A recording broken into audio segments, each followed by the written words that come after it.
Genesis 37. Jacob lived in the land of his father's sojournings, in the land of Canaan. These are the generations of Jacob. Joseph, being 17 years old, was pasturing the flock with his brothers. He was a boy with the sons of Bilhah and Zilpah, his father's wives. And Joseph brought a bad report of them to their father. Now Israel loved Joseph more than any other of his sons, because he was the son of his old age.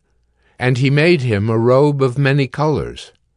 But when his brothers saw that their father loved him more than all his brothers, they hated him, and could not speak peacefully to him. Now Joseph had a dream, and when he told it to his brothers, they hated him even more. He said to them, "Hear this dream that I have dreamed.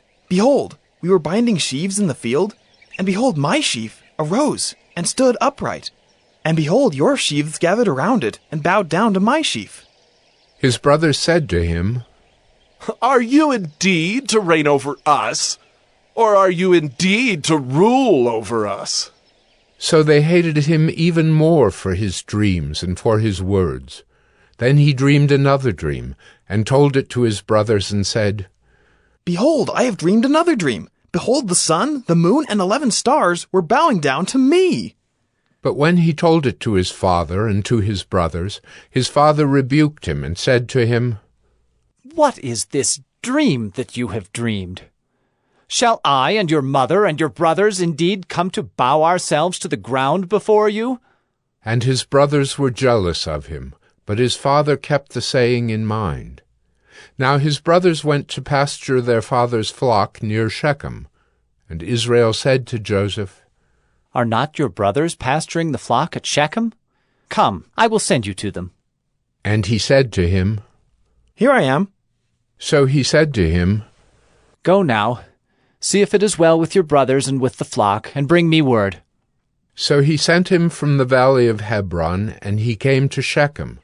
And a man found him wandering in the fields, and the man asked him, "What are you seeking?" "I am seeking my brothers." He said, "Tell me, please, where they are pasturing the flock." And the man said, "They have gone away, for I heard them say, 'Let us go to Dothan.'" So Joseph went after his brothers, and found them at Dothan. They saw him from afar, and before he came near to them, they conspired against him to kill him. They said to one another, "Here comes this dreamer." Come now, let us kill him and throw him into one of the pits. Then we will say that a fierce animal has devoured him, and we will see what will become of his dreams." But when Reuben heard it, he rescued him out of their hands, saying, "Let us not take his life." And Reuben said to them, "Shed no blood. Throw him into this pit here in the wilderness. But do not lay a hand on him." that he might rescue him out of their hand to restore him to his father. So when Joseph came to his brothers, they stripped him of his robe, the robe of many colors that he wore. And they took him and threw him into a pit. The pit was empty. There was no water in it. Then they sat down to eat. And looking up, they saw a caravan of Ishmaelites coming from Gilead, with their camels bearing gum, balm, and myrrh on their way to carry it down to Egypt. Then Judah said to his brothers, "What profit is it if we kill our brother and conceal his blood? Come, let us sell him to the Ishmaelites, and let not our hand be upon him, for he is our brother, our own flesh." And his brothers listened to him. Then Midianite traders passed by, and they drew Joseph up and lifted him out of the pit and sold him to the Ishmaelites for 20 shekels of silver. They took Joseph to Egypt. When Reuben returned to the pit and saw that Joseph was not in the pit, he tore his clothes and returned to his brothers and said, "The boy is gone, and I, where shall I go?" Then they took Joseph's robe and slaughtered a goat and dipped the robe in the blood. And they sent the robe of many colors and brought it to their father and said, "This we have found.